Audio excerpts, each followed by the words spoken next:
Welcome back to The Book People, where I interview people whose lives and careers revolve around books. I'm your host Aishwarya, and today we are going to talk about literary agents. Those people who put their entire faith into your manuscript and they literally handhold you through the entire process. From pitching to editors and getting you a book deal, to seeing your contract and what kind of rights you have, making sure that you have a good relationship with your editor and publisher throughout the process, and once your book is out, making sure that your book is getting marketed to the right audience. So today I'm talking to Meeta Kapoor. She's the founder and CEO of Siyahi, one of the first literary agencies in India. And she has written her own book, she has edited an anthology. Right now, she's the literary director of the JCB Prize. So she has done a lot of things in the literary and publishing world. And we talk about how she even realized that there was a need for literary agents in India in the first place, and how she decides which authors to represent and what that relationship actually looks like in real life. So if you're a writer and you're trying to figure out what is it that literary agents even do and whether you need one, this episode is jam-packed with insights especially for you. By the way, if you like this podcast, which I really hope you do, and are thinking of starting your own podcast, we also offer podcast production services. So you can DM us or send us an email at connect@boundindia.com about the podcast that you are trying to create, and we can help you create that dream podcast of yours. And you can also DM me or reach out to me in any way because I am the head of this new podcast vertical, which I'm super excited about. Another really exciting thing that happened this week is that we got featured on The Hindu for our industry research documents on the publishing industry, which is available for free on our website. So if you haven't downloaded that yet, you're definitely missing out. You can find the link for that in the description below. But right now, let's get back to Meeta, as she tells me some really fun stories about how she hangs out with Devdutt Pattanayak and this really sweet thing that Gulzar said to her. So let's tune in. Hi Meeta, welcome to The Book People. Hi, thank you for having me. You know, literary agents have been around for quite a while in the West, and I think they're relatively new in India. And you started Siyahi in April 2007, which was one of the first literary agencies in India, right? True. So what was, your thought process behind doing that? And, did you see sort of a need for literary agents in the Indian publishing ecosystem? Actually, it was quite it was just a very serendipitous beginning because I was freelancing as a journalist. I got roped in to be one of the founders of the Jaipur Literature Festival. I was writing also a lot, meeting a lot of writers, working on the festival. There was this recognition and realization that a lot of good writing doesn't get noticed. Also, the realization there's a lot of work that can be done in the field of translations. Also, the realization that the wealth of our literature is in our languages. So, how do you get it across to more people? The realization that there is a market for those big numbers within our country. It's just that we haven't tapped enough of it. And then it just got kind of into a boomerang because it was just one of those winter afternoons where a publisher from UK was visiting and I took him out for lunch. And so I was just telling him and I was talking to him about everything. And he was asking me a lot of questions. So he looked at me and says, the things that you're talking about is what a literary agent does. This is what you've been doing. Right. So I looked at him and I said, I've never thought of it that way.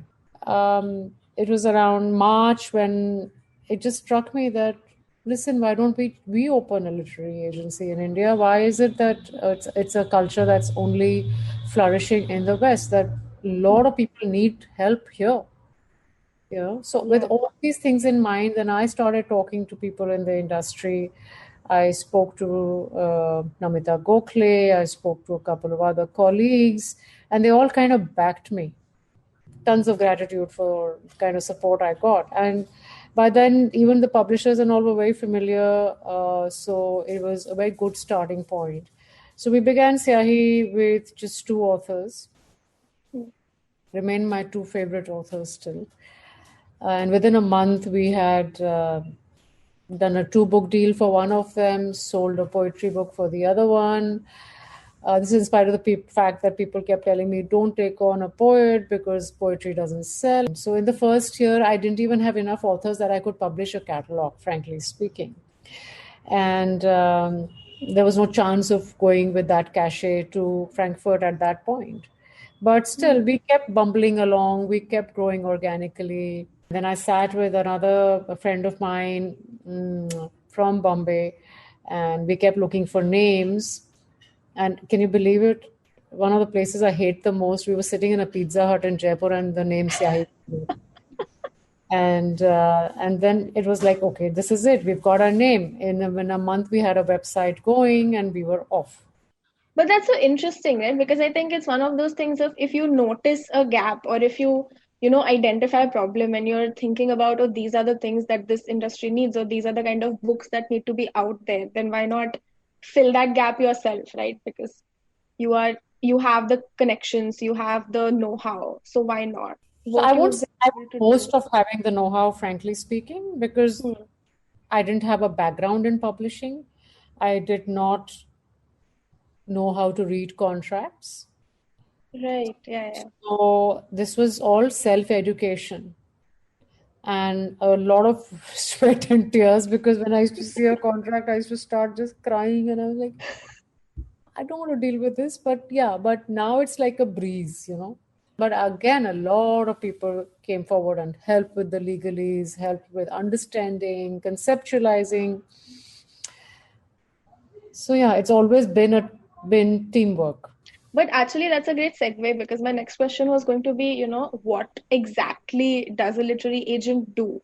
Especially, what authors can't do for themselves.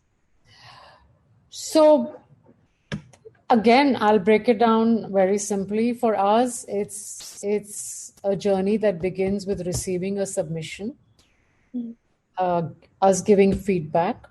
If we like the book, we ask for the complete manuscript after reading the sample chapters, and we probably are the only agency that gives a detailed feedback on the first 3 chapters also for every submission. Whether you're accepting or rejecting it. Absolutely, because I think that's our so basic commitment and duty, which we have been doing year after year after year.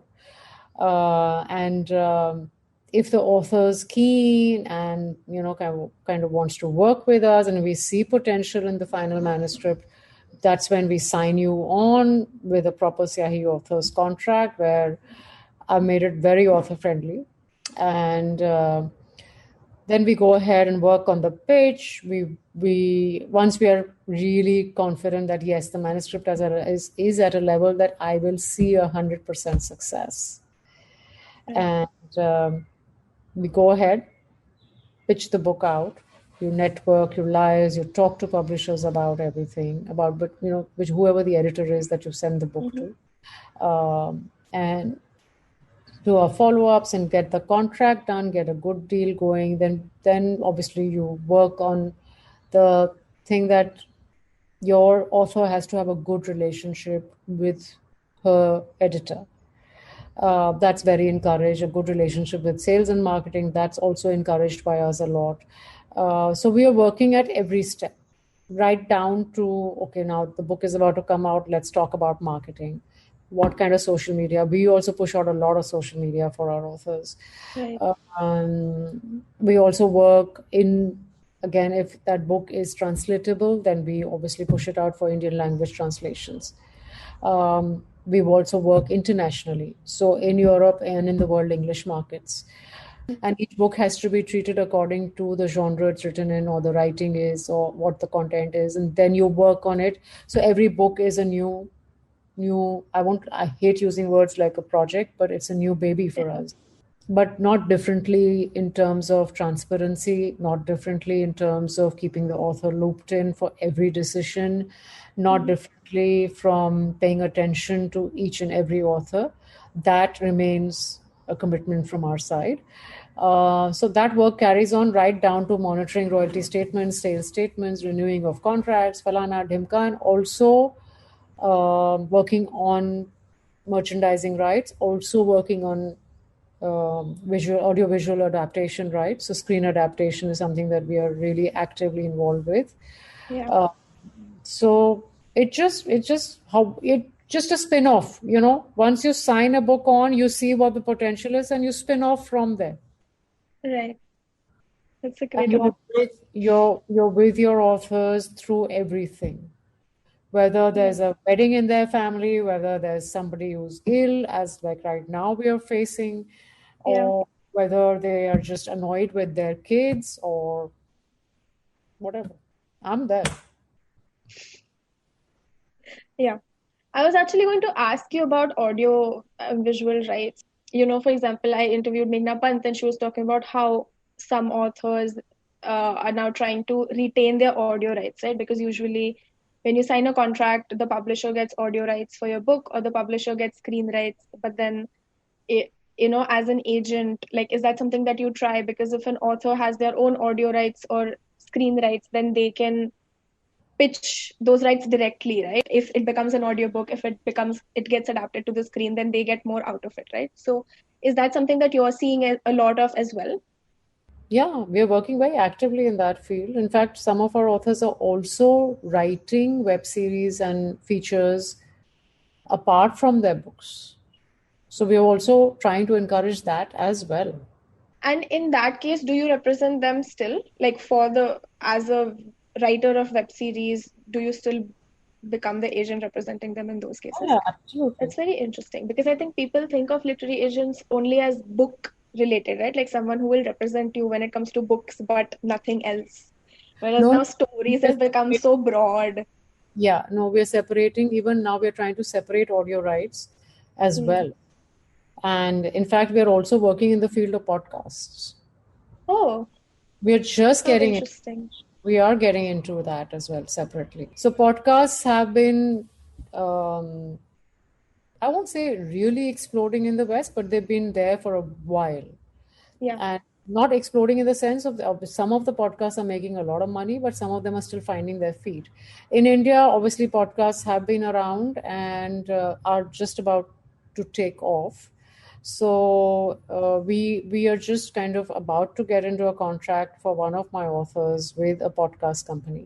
But yes, that's something that we are actively exploring because it's how we are morphing into a very different world, and it's the same complaint for everyone. No, screen time has increased, it's not Yeah. good for the eyes, so people are listening.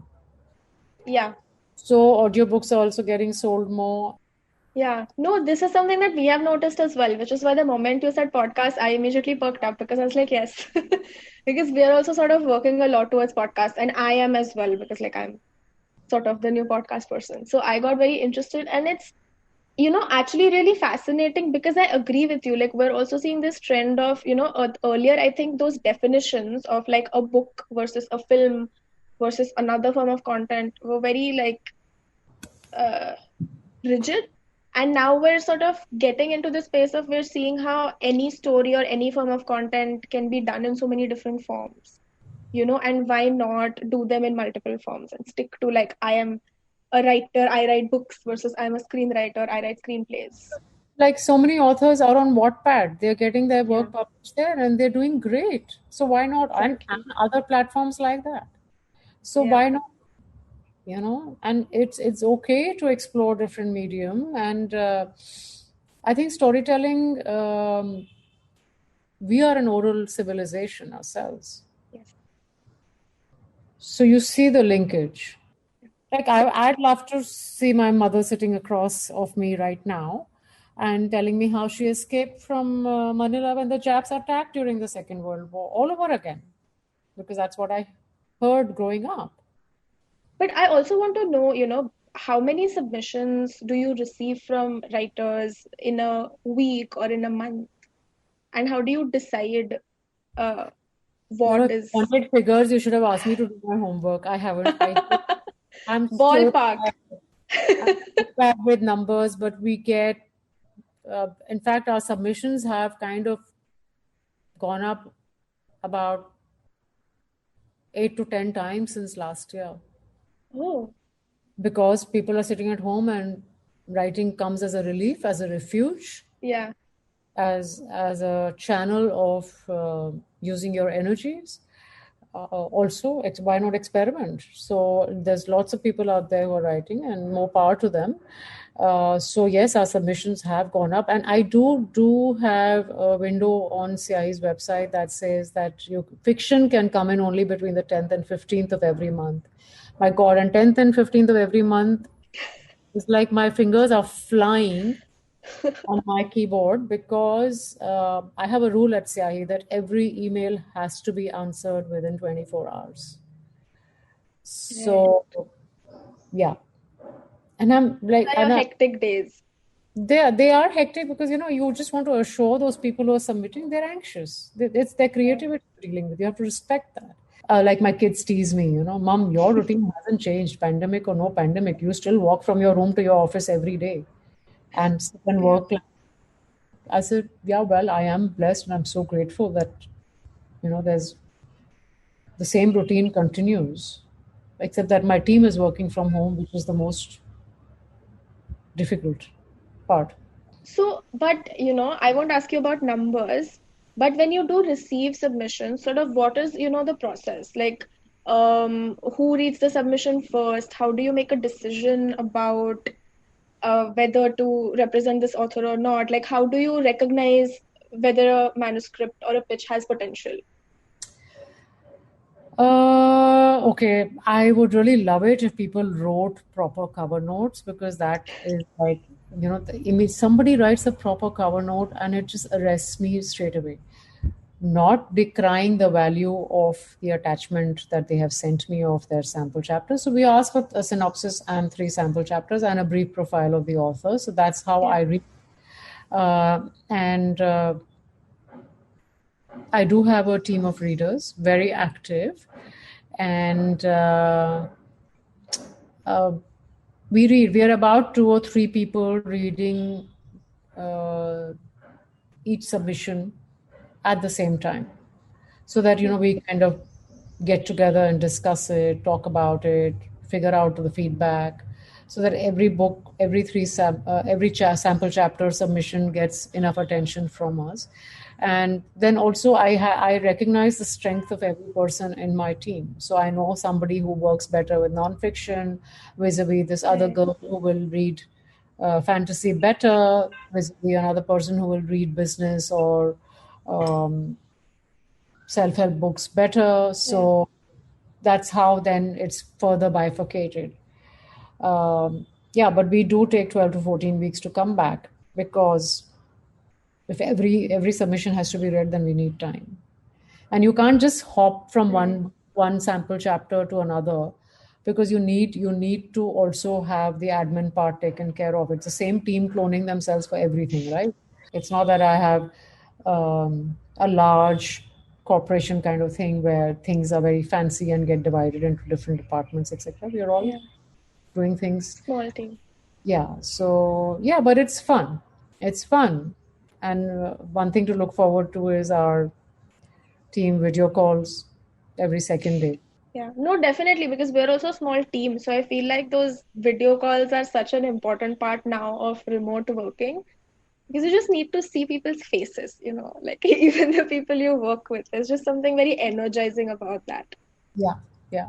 But how do you take the final call? Like how do you know, okay, this manuscript or this, book proposal is good enough that, okay, we're gonna represent this author?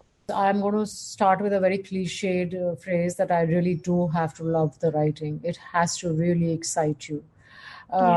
You can imagine the book on the shelf of a bookstore. You can see it growing into something like that. But you also have to keep in mind what publishers are looking for, what the trends are, what the market factors are, what's playing out outside. It's just not a single, I love the writing decision. Unfortunately, much as in the ideal world, you'd like it to be like that. But it is, so you look at it from all angles. So there are times when I've actually let go of fantastic books, but because I know कि अभी ये वाला नहीं चलेगा, नहीं उठेगा, so how? As a responsible agent, I have no business to commit myself to an author that yes, I love your writing, I will get you a publishing house, and I don't land up doing that. So that is something that doesn't sit easy with me at all. So it's very matter-of-fact decision at the end of the day. Like when the pandemic began last year, there were these few, I think 4 or 5 authors that I really loved the writing of for and their books, and I gave them a lot of feedback. They came back and everything, and when they came back with their reworked manuscripts, we all sat and discussed it within the team and said, okay, this is how we roll. We'll tell them to come back at the end of the year, hoping that this would have blown over. This was in like March, April beginning. We were still like living in that hope. Yeah. And in December, when they wrote, and I said, buddy, hang in there still. Not a good time. Just kind of hold on. So that's the heartbreaking part. Is there sort of a deadline, not imposed by the world, but, self-imposed, where you say that, okay, if I sign a contract with this author, or if I choose to represent this author, I need to pitch their book and get their book commissioned by a publishing house immediately? So we do roll out our pitches very, very promptly. But we also take into account how many books of ours are out technically with publishers.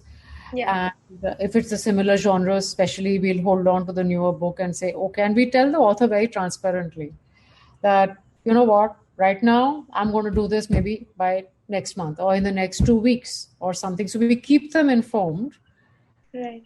And we work very, very promptly. I don't like hanging in there because, the whole speed with which publishers read and they'll come back and then the contract happens, usme hi kuch mahine nikal jate hain. So like right now, I know we pitched out things by mid-March and then the numbers rose and the lockdown happened. Yeah.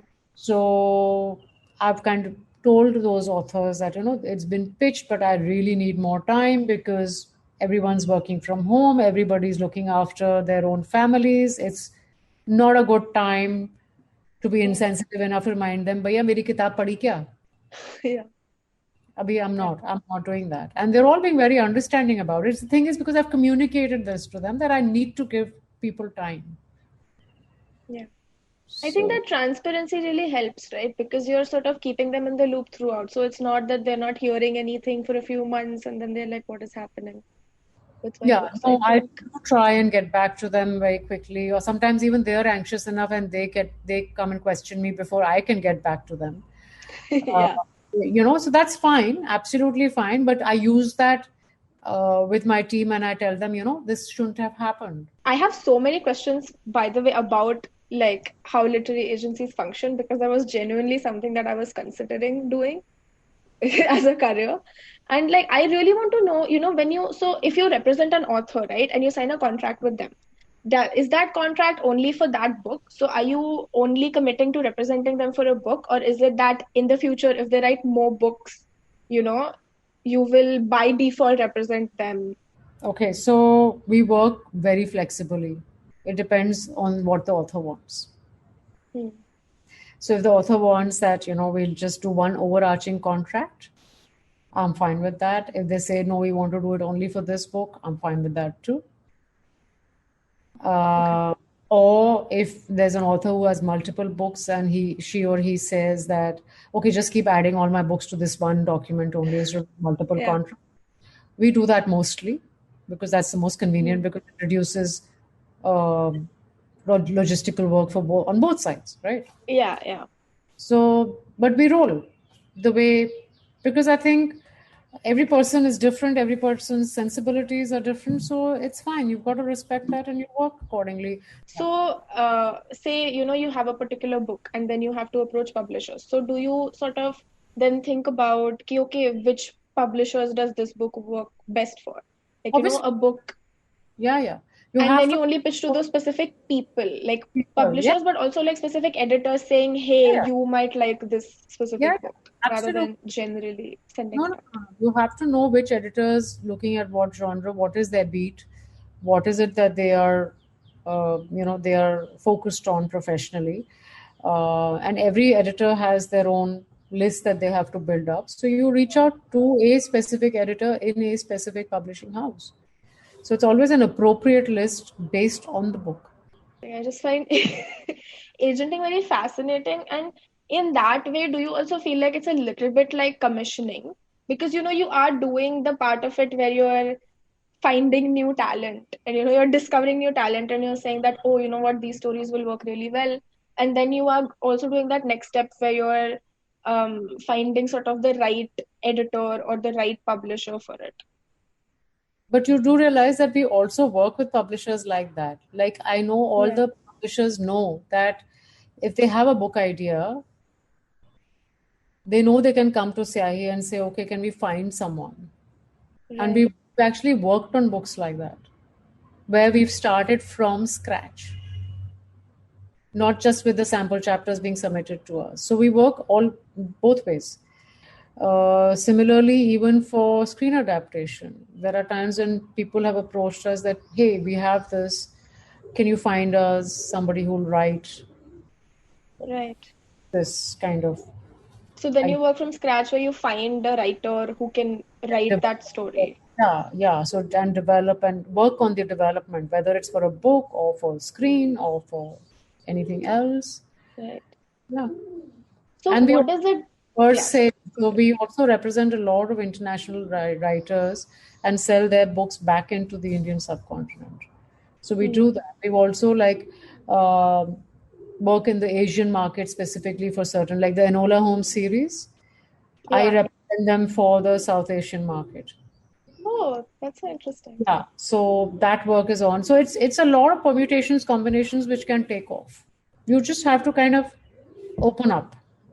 Yeah, it's not one single thing. It's sort of like seeing what opportunities come up and how you can fit yourself in there. It's very interesting.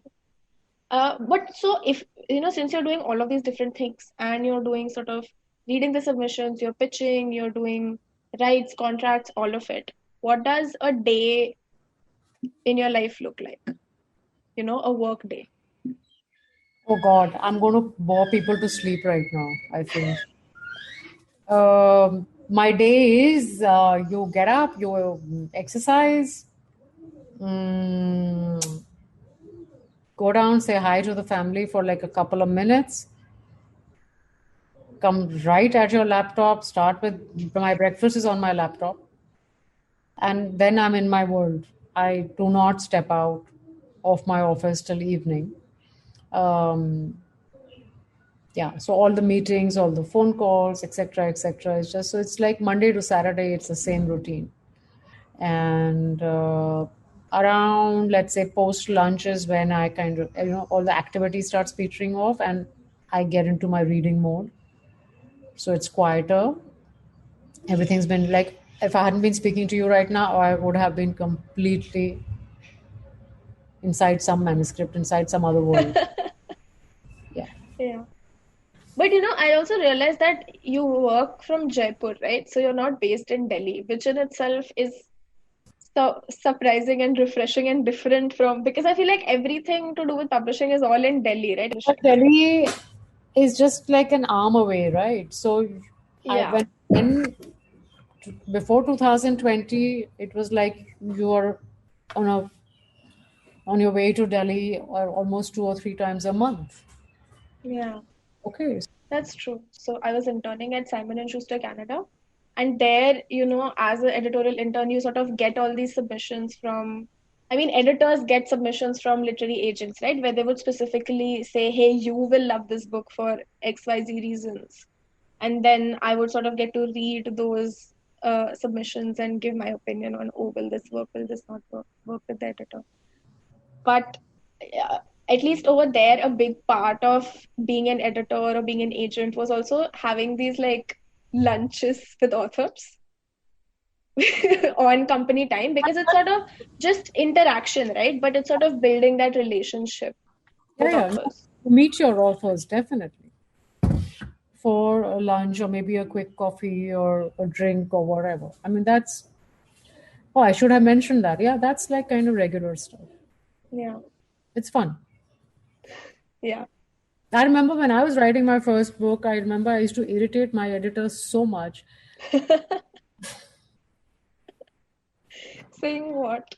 No, generally, even at late at night after dinner, also if some phrase came to my mind or some heading of a chapter came to my mind or something else, so I text her those things and she texts back. Damn sweet that way. But yeah, I also realized I wrote best when I was a little tipsy.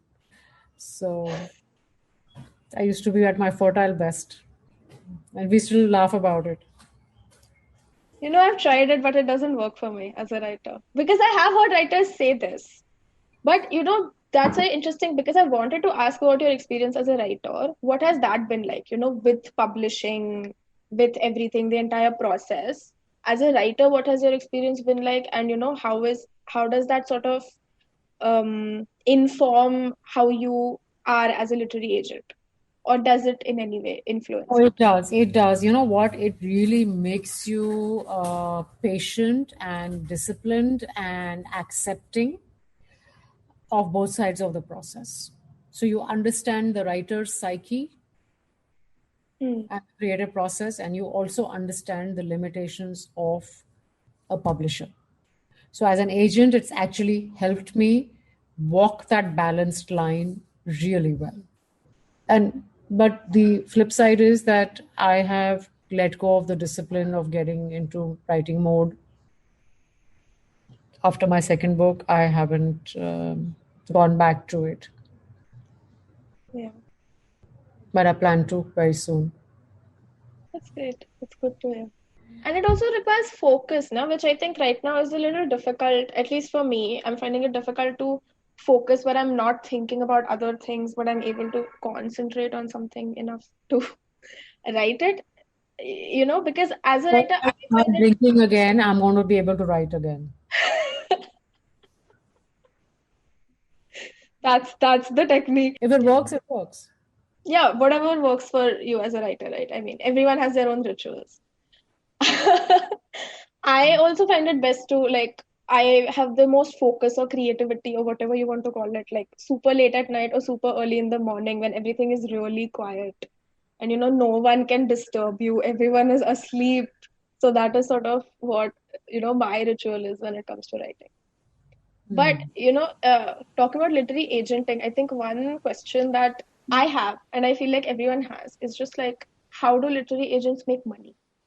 It, Because we talk about authors don't make money, publishers don't make money, there's no money in publishing. How do literary agents make money? there's money in publishing outside of India, Hmm, fair. 100%. In India, no, we don't make money. So Syahi, again, serendipitously, is a non-profit. We work as a trust. But when they work with specific authors, how do literary agents make money? Because I know that they get sort of a percentage of You get a the percentage of the commission royalties. of the advance and the royalties, and Yeah, that's how you survive. So if you're lucky that your author earns royalties and the advance is earned out very quickly, yeah, that's when it's good. Sure, the royalty percentages also come in, and that's how you survive. right. So, what advice would you give to someone who, say, wants to become a literary agent? Or, someone who's sort of looking at what they want to do around publishing and is considering sort of Can working at a someone literary agent? just become a freaking distributor? We just need to sort out our distribution in this country so much because we have the numbers. We just need more infrastructure for the existing distribution system. I don't want to take away Right. whoever the distributors are, their business. I'm just saying we just need somebody pumping in a lot more money into distribution. So if there are venture capitalists out there or there are investors out there who are looking to spend the monies they have, this is an appeal. Just put it into distribution, for heaven's sake. Get our books into every nook and corner of this country, and we will swim the tide. That's where I really would want people. I'm not saying pay agents more. I'm not saying publishers should pay more. I'm just saying get our books visible. Yeah. Get books in. No one has mentioned this till now. I think when we think of publishing, we just never think about the distribution aspect of it. But that's so true because that is one of the most integral parts of it. You get I'm books to sure people. distributors are dealing with their own challenges. So you see that side also. You know, एक retailer है, एक distributor है, एक bookstore है, एक दूसरे के अगर bills नहीं pay कर पाएंगे तो काम कैसे चलेगा यार? How will the reorders come in? How will the payments get done? How will the supply chain move forward? Yeah. You know, that really needs to be cracked. And that's why it's not that we don't have there are people here who can crack it. You know, there was a time when I was very, very passionate about this, and I used to keep telling my husband, listen, this is something that just is so painful, and and it's just that it requires so much investment. So somebody listens to this should wake up and do something. I hope so. I think this will be the call to action. Yeah, and we all talk about, I mean, are books still relevant? Are people still reading? But I think if like the distribution system itself is something that needs work, then that question becomes so moot because even if people are interested in reading, if they're just not getting access to books, then like what can anyone do about it? Like, what is the point of sitting and having these conversations about it? Amazon was delivering books everywhere across the world, but in India they weren't under essential services because we are a third world country, because we are strapped for cash. Yeah. And right now, when people are struggling to even get food, a regular middle class family or a lower middle class family is not going to spend 300 books on a book. Yeah. That's not happening right now. Yeah. So that's where we are at. And books are always, I mean, even when I was growing up, books were always considered a luxury, right? Not essential at a government or civic level, but also at a like family unit level where it's sort of like what is important, studies, work, and then books are something that are for fun, that are entertainment. And so you buy books if you sort of have the luxury to have the money to have done your homework as a child, and then you go and read books, right? Well, that's the general mindset. Luckily, I didn't have a childhood like that. I was just surrounded by books. So that's great. Yeah, I can see the books behind you stacked up there. Cookery section. My other books are right in Oh. front of me, and they're all on the wall that side. This is just my food books. They just keeps piling up. Like the aspiration is to have one of those like huge libraries that extend throughout the room, right? Like that Beauty and the Beast scene where it's just like floor to ceiling bookshelves filled with books, right? I have a basement full of books right now. Right. Wow, I'm so jealous right now. A question I have for you is, so what is your favorite part of literary agenting? What excites you the most or you enjoy doing the most? I still look forward to opening every submission still. I'm still thirsty. I'm still very greedy. So the 10th to 15th, I may sound exasperated, but I actually look forward to those days. And the nonfiction submissions keep coming every day in any case, and you're searching for that next best thing you want to take on. So that keeps you going. It's that simple. I don't want to complicate my life. Yeah. But I actually wanted to ask you, when you mentioned this, why fiction only for 5 days and non-fiction throughout the month? I wanted to reduce the amount of fiction that I'm taking on because non-fiction is working better in the market.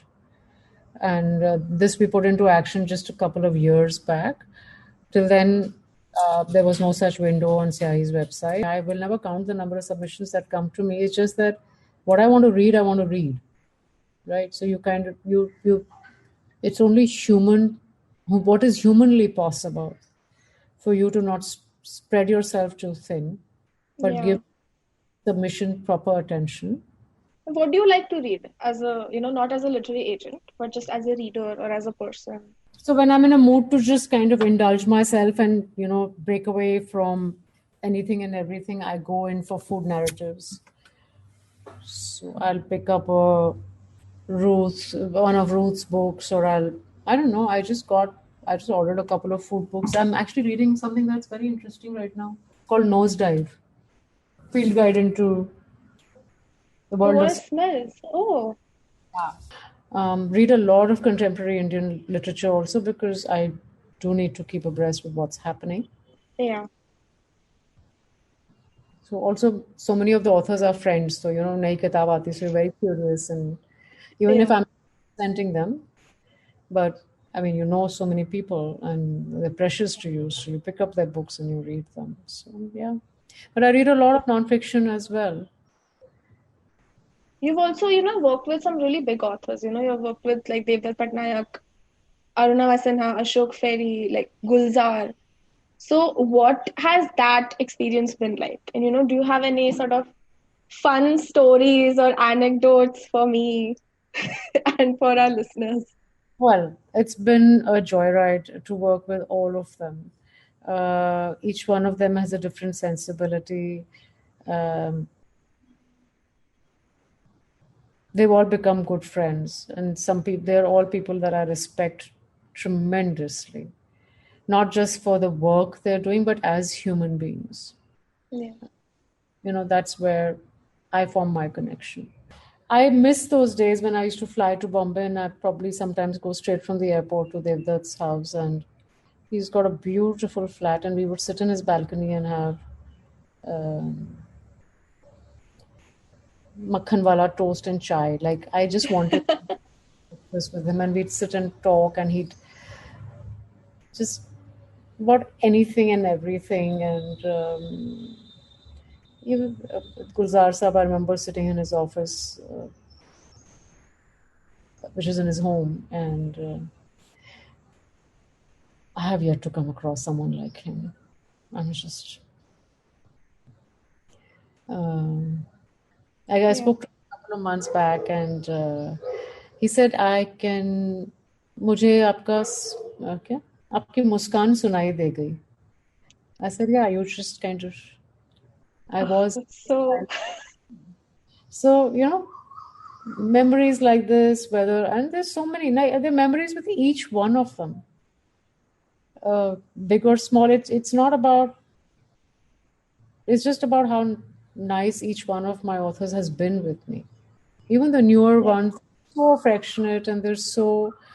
I don't know. I think it just keeps. The family just keeps growing. They attach. Yeah. So, in terms of like publishing or literary agenting, how has the pandemic affected that? Like you said, right, in the past 1 year, you've seen a lot more submissions, but also, what kind of submissions are you getting? Are you getting a lot of like pandemic related stories or pandemic related submissions? I did see a few. It's just that I didn't encourage them. So I think, I don't know, maybe word got around and all that is not coming to me anymore. But I saw equal amount of fiction and non-fiction coming in.